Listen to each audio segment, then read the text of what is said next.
coffee house chats to hard to swallow conversations. Join our journey as we document our everyday thoughts on personal growth, career, Finances, family, and everything in between. Hey, this is Reynard. And this is Nika. And welcome to our Perspectives. Hey everyone, welcome back to the Perspectives podcast. Hope you're having a good day. How are you doing, Nika?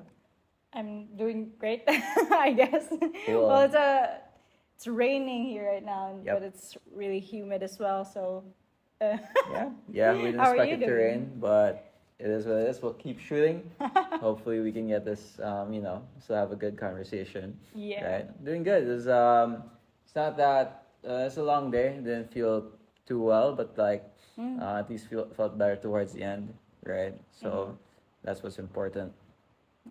People are now wondering, like, what really is the weather here? You're wearing a jacket. Yeah. And I'm wearing this.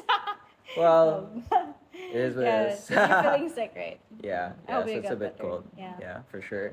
Anyway, so what are we talking about today? For today's what is episode, our question? we are going to answer the biggest questions of our lives. Not really, but we're going to answer the question, what was our first big investment? Ooh, first yeah. big investment. So we're gonna use that as a headline. First- What was your first big investment? Shocking revelation. Yeah. So we'll use that just to clickbait people, hopefully. But Yeah. I think we discussed this, right? Like what we really mean is not big, because that's just like you can put anything, but relatively big. I would relatively say. big, Yeah. and I think more importantly significant. Mm-hmm. Because there's some purchases that are small, but for you it was very significant. Mhm, Even if it was exactly. not a big percentage of your income or Income. savings at the time. At least it was a leap for Yeah, you. it felt like a leap because Yeah. it's not maybe something you buy all the time, or it's something that that you don't generally think about buying, but you end up buying at the time. So I Yeah. guess significant. What was the most momentous investment? Yeah. What You was made. your biggest Leap. leap in investment at that? Yeah. Yeah. Your first. How about Okay. you? How about you answer first? I go first. Okay, Yeah. so I thought about this before we shot, and I think for me the biggest investment or the most significant investment I made ever, or at least one of my first significant investments, would actually be an online course. So, so it's an online course. This was 2017, I think. And it was an online course on how to start freelancing. Uh-huh. Okay, so I say it's significant because actually at this time I was already freelancing a bit. This was college. I was almost graduating. I was already freelancing a bit, but with I still felt like I haven't really broken through. I had clients here and there, and I heard about this course online. It was based in the U.S. and it's in dollars, right? So if I remember correctly, it was probably around $500 total, which in peso is around 25K, Okay. right? So it's not small for someone in college. Of course, at this point, I've spent more. You were still in college. Yeah, I was still in college. How much were you earning back then when you were already maybe- freelancing? I think I was averaging maybe at this early stage. Very early stage, maybe around 20 to 30K per Oh month. wow! So that's like your whole month Yeah, salary. whole months. And at the time, I know my savings or cash in bank was probably just around 30 to 40.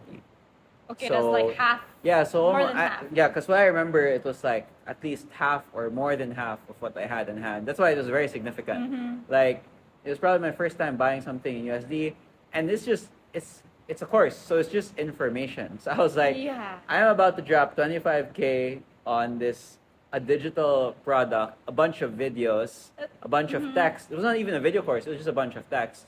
Oh. Okay. So I was about to drop that much money on a bunch of written text, which I probably could find online, Uh-huh. right? So that's So why. just like a book or something? Yeah, it was like a Or- book. Uh-huh. It was a bunch of web pages, put together, right? Ah, okay. So I was thinking, think about all of the burgers I could buy with this. Yeah, I remember at that time, just side note, when I started earning early on. That was one of the things I did a lot, which was eat out a lot more and stuff with my mom and stuff, and got fatter at that time. But so yeah, so it was a very big investment for me. And like I mentioned, I've made larger investments since then for sure.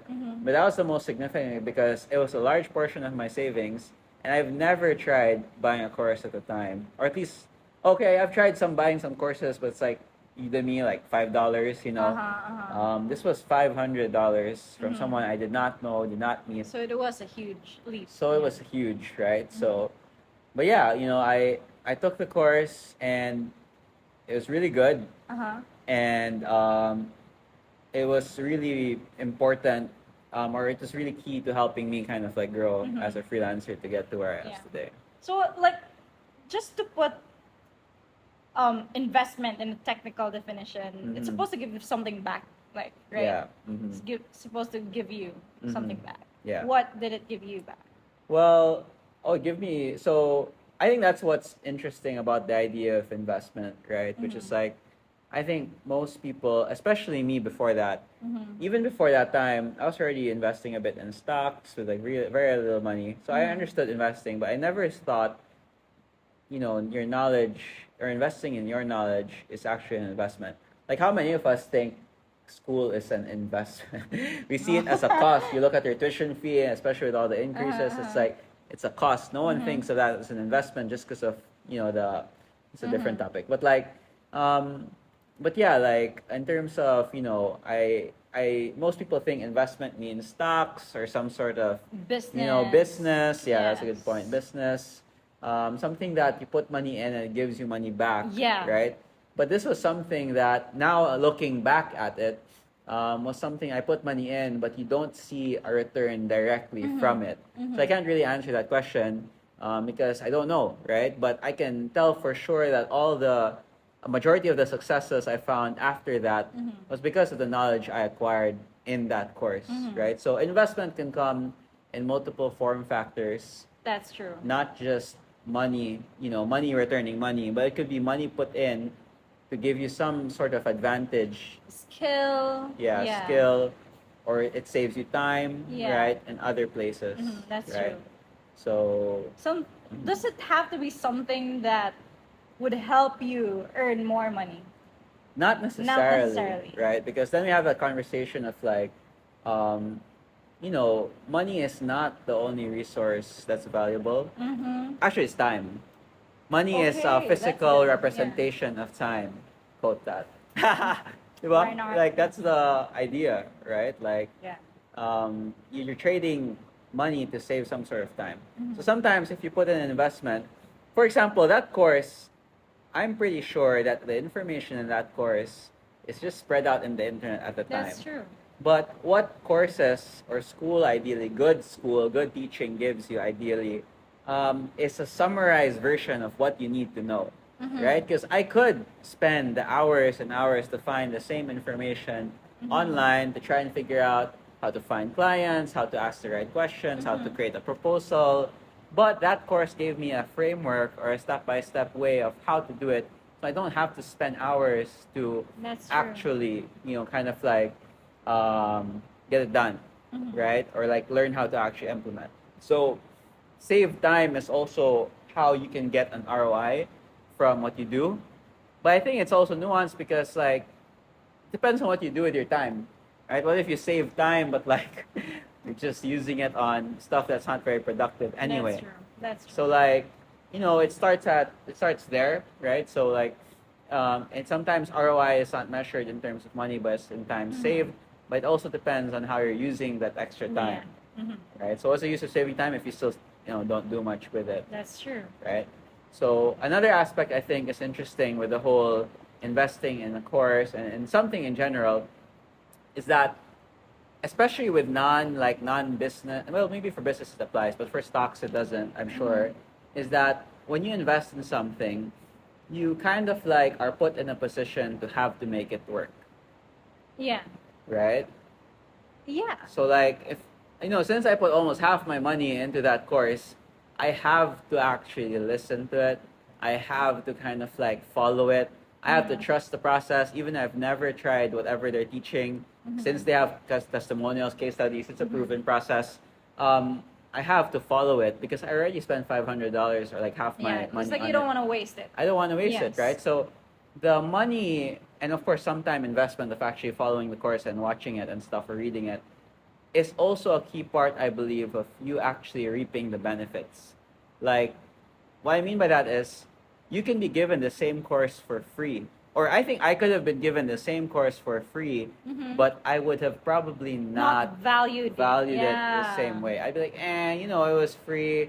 I'll read it later, or I'll maybe, maybe what it, you know, what I apply is good is not. So I think price not doesn't play only a role, of course, in you know giving transactional value to the seller, of course, but it's a tool for accountability for the That's one who interesting. purchased it or who invested in it. Mm-hmm. If you want to look at Interesting. it that way, Interesting. Because so now you're okay.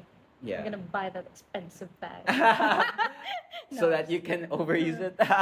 So I don't know. Like that's how I've always thought about things in hindsight. And you know, when I make certain investments, especially in terms of knowledge and tools, even, that's what I think. Like, you know, it's a way for me to be motivated to actually make the most out of the investment, right? And this does not apply. This is hard to apply in something like stocks or bonds or insurance, right? The usual or real estate, because like you can't really control the kind of like your investment.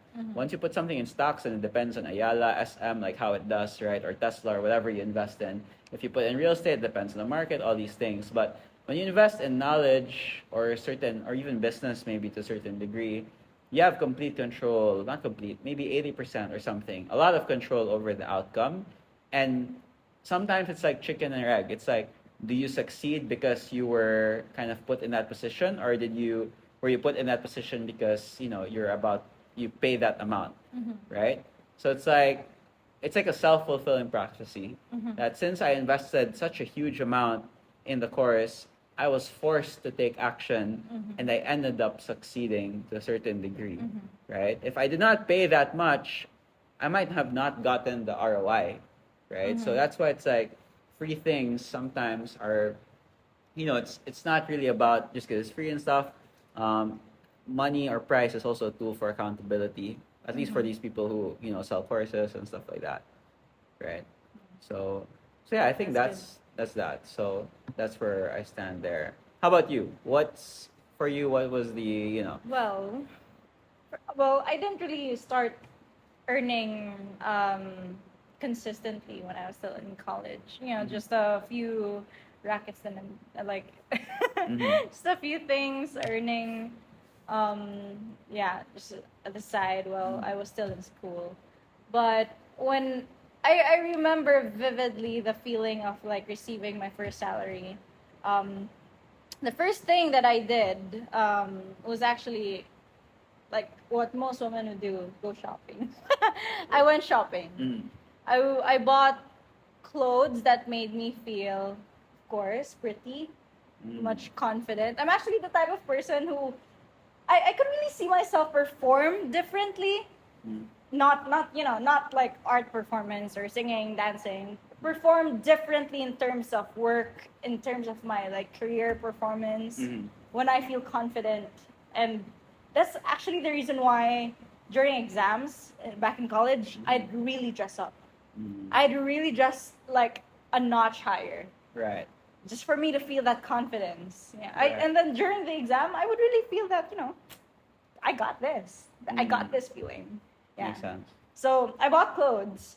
And I think I spent around, just like in, to put things into perspective, I was earning around 22,000 minus taxes and all. So, and then I was also already supporting my family somehow. So, I guess half of that would go away. And but I spent around 4K on shopping, and that was like in a day. So it was, Right. it was huge for me, and I was like, oh, I'll do this like 5 months from now again. Not every month, I would say. But other than that, one huge thing that I also spent on was actually my laptop, which was also a huge help, I would say, in my career, in my work. I remember the laptop that I was bringing to work was, I think it was An Asus, I think. no, I think it was Dell? It was a Dell. Dell, yeah, it was a Yeah. Dell, heavy ass Dell. Right. It was like 2 kilos. I remember I was really weighing it. It weighed 2 kilos, and I had to put it in a sling bag. My shoulder hurt every time I was carrying it. Yeah. Yeah, and it was 2 kilos, and I was thinking then it was too slow as well. It was very slow. It was my mom's laptop. Sorry, mom. Yeah, it was very slow. I remember I was also using the same thing. No, a different thing actually for thesis. Back in college, it was another laptop, much slower than that. So the Dell was actually an upgrade. Right. Yeah. So I remember thinking now how much help it was, like speeding up everything, getting things done in less time, like so much quicker. Yeah. Gave me so much time. Gave me so much time to actually do other things, like improving myself or doing other work that would actually allow me to grow, right? Yeah. So that laptop, even though it was just like around, oh my god, how much was it? 40? 40 Yeah, was this the Asus? New, yeah, You the bought new, the Asus. I think it was an Acer. Acer, right? Yeah. Yeah. I bought an Acer, and it was around 40K. It was huge, although I did an installment for it. Thank you, Reynard's credit card. I did an installment, and then yeah, it was. I remember thinking about it, like, for a couple of weeks before buying it. Yeah, so I was like, do I really need it? I mean, Yeah. I could just work with this slow laptop and be patient, Right. right? Because we always have that. Okay, let's just be patient. Yeah. I can take it. I can take whatever this is, but I think we don't really realize at that time that what we're exchanging for is not just a laptop, right? We're actually exchanging it for time. So I didn't realize it then, because why do I need a new laptop? I have this anyways. Like, Yeah. where am I gonna give it? Or like, where am I gonna put this anyways? Like, it's gonna be, no use. I would say masasayang lang yung laptop, ganon. Yeah. So I decided to. Actually, I think it was you who also convinced me. Like, imagine the time that it could save you. You could do a lot of stuff. You could like sleep better already. You could sleep earlier. You don't have to go to a chiropractor for your back. Oh, yeah. Carrying So a 2 kilo laptop. there are a lot of things that I had to what do you call this? I think I had to think about and I had to consider. Right. So before actually buying that laptop. Yeah.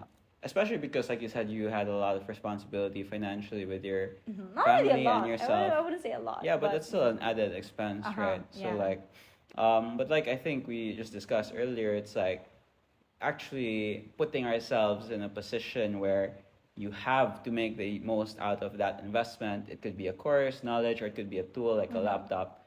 You actually put yourself in a position to want to have to kind of like make the most out of it, right? And that's kind of, it depends again on your mindset as well. And hopefully if you're watching or listening to this, that gives you a different perspective when it comes to making big investments.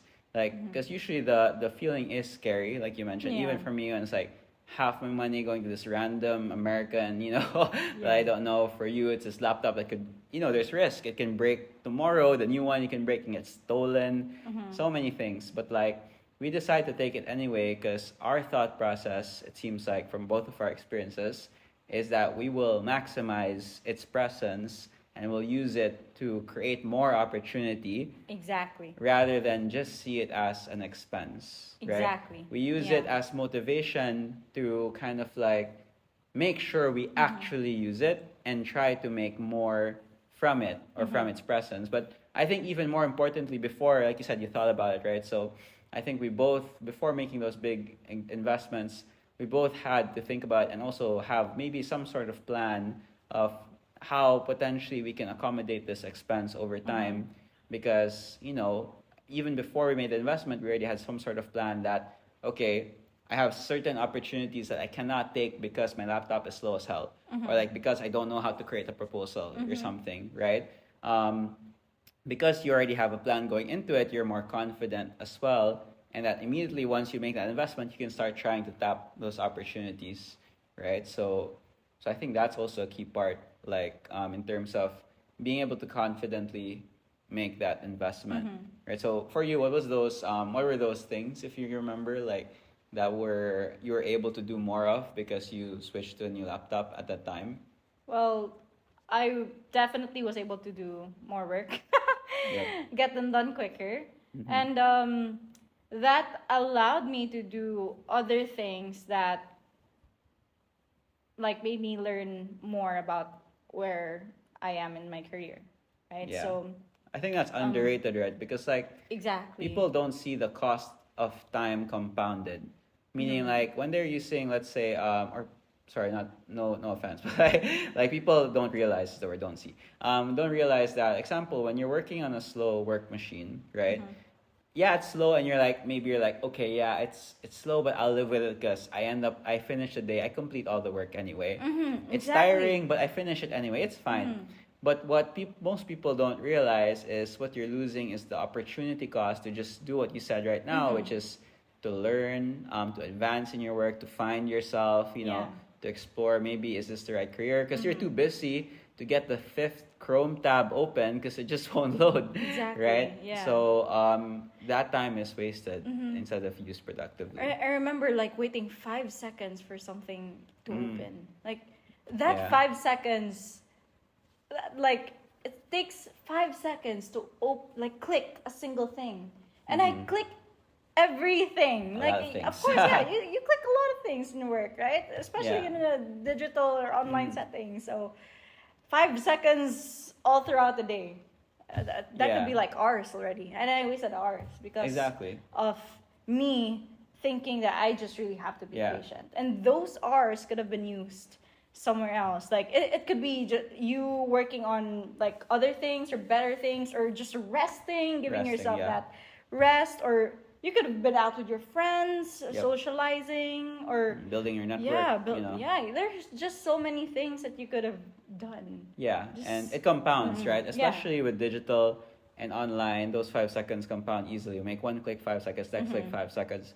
I think another thing that just came to mind just now talking through it is that this is how bad habits lead to late night copyright. This is how bad habits build over time. Because like I don't know people, but I can imagine people with the best intention. They wake up today and they're like, I'm gonna have the best day of my life. I'll be productive and stuff. But then they open their workstation and it takes 5 minutes to load through the boot screen or I know whatever. where you're going. I And know now where you're instead of starting and you're so motivated, now you're on Instagram.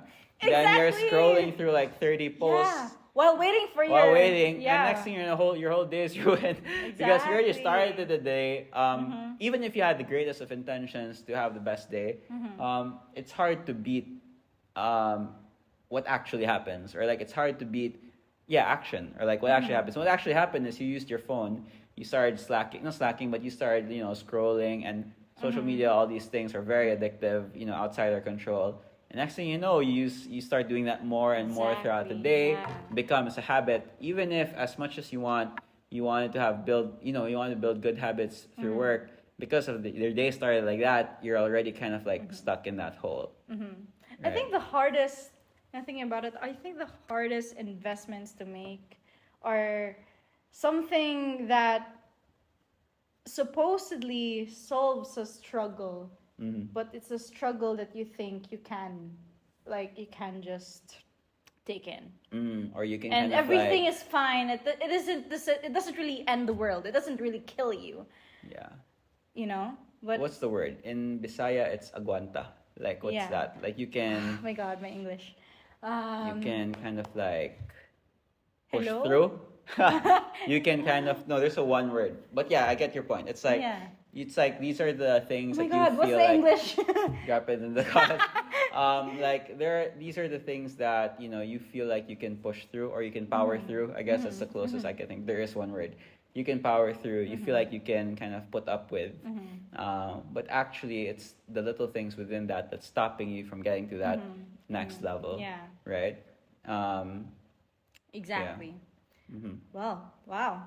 That's actually you're the first person who made me realize that as well. Yeah, I just realized it just now as well as we talked about it and you shared And your when experience. when I bought that laptop, I then thought about the nights, the endless, sleepless nights doing my thesis. I had to like Wait. Mm-hmm. not just wait. When it hangs, I have to turn it off and wait for it and turn it on again and wait for it for like 5 minutes for it to go at the desktop. Right. Yeah. And have to open everything again. And that takes about 10 to 20 minutes. Right. And then I can work on the thesis. For How sure. much time? Like how much? How many nights? Yeah, not only the time factor, it's again also your mindset. Like Exactly. it makes you feel Like feel you're lax, slow. you're slow, and you put it on yourself, and you're like, oh my god, I suck at math because my laptop doesn't load. Exactly. And there are also times when I can compare myself to others, like, why are they not sleeping as late? Like, or why does it seem very easy for them? Like, how are they doing it so quick? Why? What's wrong? Right. Well, nagtitiis kasi si Madam. Yeah. So, well, to be fair, I didn't really have the buying power then, so Exactly. I really just had to. But that's part of the whole conversation, and we understand. I'm sure we both understand that this opportunity is not available to everyone. And That's true. I was gonna bring that up. I think we're both aware. So we're living in this kind of bubble of online, digital, and stuff. But we can chat through that. I think the principles still apply. But if we take the extreme situation of that thesis thing, if given what we know about working online, freelancing opportunities, you could have even just maybe take the plunge, buy a new laptop, and just find some online job that pays you enough, right? And with the time you save because you have a new laptop or workstation, you can kind of finish your thesis faster. Plus, you can be working and earning already, right? That's one of the things that I also didn't realize back in college that you can start working during school. Yeah. I mean, I knew there were working students, but they were just working students in the university.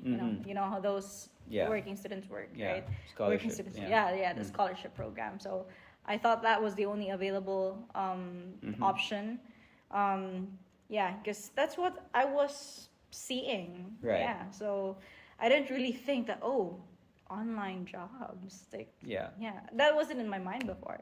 Up until I got into this marketing and digital marketing world. So and I think that's that's normal, and like we just said, like not everyone will have that opportunity. So but the principles still apply. For example, before I even thought of online jobs, like in the case of like my college and the tuition and stuff like that, I was very aware that if I could get like top of the dean's list, I could get up to 70, I think, or 100% off my tuition. So even if I could not contribute my 100%, I mean, I could not contribute in terms of cash, I would be able to contribute to the family in terms of reduced expenses. So my mom wouldn't have to pay for the tuition and stuff. So investment and your return can come in many ways, right? So in that scenario, it helped me when I realized that. It made it easier for me to make a decision for myself and build the right habits to be like, I gotta study well, I gotta take my study seriously, because every minute I spend to be a better student allows me to save money on tuition down the line, right? So it's the same idea. Like when we invest in a course, we invest in a laptop, that's money put in so we could save time. Here I'm putting in time to save money, right? It's kind of hard to think, but it is the same concept. So if you don't have the money right now, it's not really kind of like, you gotta look at it the other way. Like, what are the things I can put in terms of time within reasonable bounds to maybe not only save me money, but even maybe create opportunities for the future, right? So that could be even if you're, let's say you have a job that doesn't pay too much and stuff, and let's say it's an 8 to 5, maybe the evening you should be try to spend some time networking, at certain kind of like events or kind of like, I don't know, like online and LinkedIn. So we go back to online. We can't escape online these days. But the point is, you can also trade your time as an investment if you don't have the money That's true. to then find the money. Yeah. Right? So, because like, and I think, to wrap this up almost or something, I think we kind of go to that conversation of like, how do you then choose like what is the right investment to start? Exactly. Right? Yeah. And that's like, true. I think this is where 90% of people already make a mistake, because like when they think investment, they're thinking stocks, Money. real estate, Business. stocks, real estate, treasury bonds, whatever these. Because this is what when people say invest, this is what they're thinking. Don't put your money in the bank account because it's lesser than inflation. That's what's spread out. But the reality is, your growth, like, let's be real, 5% of 100 pesos is still 5 pesos. Yeah. Like, although compounding all these things, especially if you're more aware of the investing side, it is important, but your small percentage of a small amount comes out to be a small percentage. And I mean, a small amount, right? So you'd rather be trying to think of ways that would exponentially grow your income or your saved time by larger factors rather than that 5% or something that you can save, right? So that's why, because at that time when I invested in that course, my mindset was I already could invest in stocks. I knew how. I had some money in stocks, like very few, and I saw it was growing a bit and stuff. It was beating the bank, whatever. But my thought process with the freelancing thing is, okay, I have let's say $500, so that's 25,000 roughly, right? So I could put that 25,000 in stocks right now, and average return per year of the stock market maybe is like 10%. Really, that's already super kind of like high, right? So in a year, I put my money. In a year, I can expect my 25K to become 27.5, because that's 25K plus 2,500, 10% of 25,000, right? So I earned 2,500. I didn't do anything and I earned. That's cool. But that's not even true, because when you invest in stocks and you still have to study the companies. Yeah. It's a lot, and it's more emotionally draining. And that's another conversation. But I earned 2.5K. So my thought process is, I know for a fact if I invest in this course, 25,000, even if I can get like 5 clients at 10K each or whatever, like, it's impossible for me not to find 5 clients at, let's say, 5 clients at 5,000 each in the next year to get back that 25,000. That's impossible. Yeah. Like, I will be able to do that, and I have to. Like, I have no choice. I already I'm about to put 25,000. So, and if I can get more than 5 clients, now I'm earning 30K, 35K, 40K in less than a year. So I have more opportunity to earn from that route rather than putting my money. Although I'm not doing anything, again, that's not even true. I'm earning 10% per year. It's still the numbers still don't play in your favor when you're doing the percentage game, right? Because even for me at this point, like, personally, when I think about it, like, we're blessed to be in a certain point that we're earning a bit more. I still don't think stocks and stuff are good investment vehicles because they don't grow as quickly, right? And again, a percentage of a small amount is still, unfortunately, a small amount. Yeah. Even if you do it consistently, you'll probably die before you see, actual returns, right?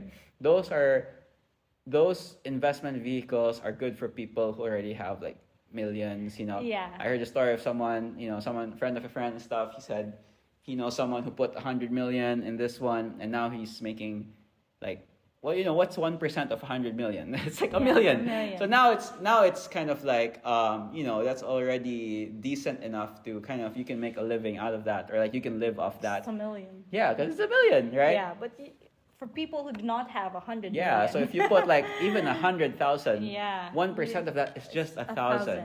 And the most important piece, your 100K is locked in there and you can't do anything with it. Like, let's say the opportunity arrives for you to, work a better job, but your laptop's slow as hell, but your 100K is stuck in a stock that you can't sell or you can't access. So liquidity, or what they call like access to your cash and turning it into something more productive, for me is a more important kind of like asset than it is if you invest in some kind of financial vehicle, right? That's why they say, oh, your money is dying in the bank account because it's not beating inflation. That's not true because it's liquid. Because it gives you the opportunity to invest in the right opportunities when it's available. If you lock your money in some insurance, sorry to those who sell insurances, but that's just, that's my thought. If you lock it in insurance, stock, and all these things early on, you're not able to access your money quick enough to take advantage of opportunities that might be presented to you, right, on the spot. So that's kind of like why I don't believe this whole idea that putting your money in the bank is useless unless the money in your bank is in the millions. It's very useful, right? There is a use, which is speed to access certain opportunities that might be in front of you, right there and then. I think the perfect word for it is freedom. Yeah, perfect. Freedom. Yeah, that's it. So, cause there's a lot of times when you just really need the money. Well, it could be your lifestyle, but one other thing is in case of emergencies, how will you get that money, right? Yeah. So I guess going back to investment, one of the things that I actually share to my friends when I talk about is that the best thing for you to invest on is actually yourself. Yeah. So may it be clothes, may it be a laptop that will help you speed up your work, may it be a course that will teach you more skills so that you become more skillful to be able to close more clients, do better proposals, close higher deals. So I feel like the reason why I think it's a better investment is because you are the only thing that you can control the most. Right. Yeah. So your decisions, everything about you can actually control it. Exactly. Right? So of course there are some things that you really cannot fully control, but you're what you can control the most. Yeah. Yeah. So definitely, I think across the board, we're saying that, especially early on in your stages, don't listen to Bill Gates or fucking, Amazon, they have 100 millions to get a million. Don't get investment advice from people who are already making so much. What we would say and we recommend is, when you're in your early stages of your career and you're still starting out, invest in yourself within reason. There is of course indulgement and stuff there as well. Yeah. But make even sure indulgements could be a form of investment. It is an investment. Because you can't, if you don't taste what you're earning, you also start burning out and stuff. So that's another conversation as well. So, but you should definitely look for places in your life where you can, either save money, save time, or earn more money, or get more, spend less time to earn that same money, right? And I think just to go back a bit to that freedom idea, I think, when you don't invest in kind of the traditional investment vehicles, financial investment vehicles, what it gives you is freedom, not only to kind of again, invest in these things when the opportunity is there, but it gives you some tolerance of risk, right? Because, and as you know, it's high risk, high reward. You gotta be making high risk bets, not gambling bet, but business or certain opportunities. You need to make high risk bets to get high returns, right? The more risky things are, the more likely they are to give high returns, but also they have a higher chance of not succeeding, right? But you cannot make high risk bets if you have all your money locked up somewhere, right? All your money is not easily accessible, right? Or your laptop is slow, or all these things, right? So you need to have that freedom, as you mentioned, to be able to make certain, access certain opportunities when they're made available to you. So that flexibility, that freedom is super key to getting yourself started, right? And getting, hopefully making an investment that, just like how it impacted us, would, impact you as well in a very significant way, even if it's not a stock, a house, or whatever. Yeah. Right? So, yeah. Nice. This has been a very great episode. Made me rethink my choices in life. Yeah, but you'll never get it right, but hopefully after some conversation and some sharing of different perspectives of this topic, then you can make an informed decision for yourself. So Yeah, let us know in the comments below, wherever you're watching this, what you think. If you think the same, or if you think there's a different way. Of course, this show is about entertaining different ways of thinking, different perspectives. So each individual can make an educated kind of decision for themselves on certain topics, like Disclaimer. this. Yeah, so it's an open forum. If you want to invest in stocks, go ahead. That's that's your perspective as well. Yeah. But at least you know what we think, why we think education, courses, tools. The more untraditional, non-traditional investments are probably more worth of your time, especially if you're in a place that you're still starting out. Right, that's pretty much it. Thank you guys so much for listening, and I hope to see you in the next episode. See you in the next episode. Peace.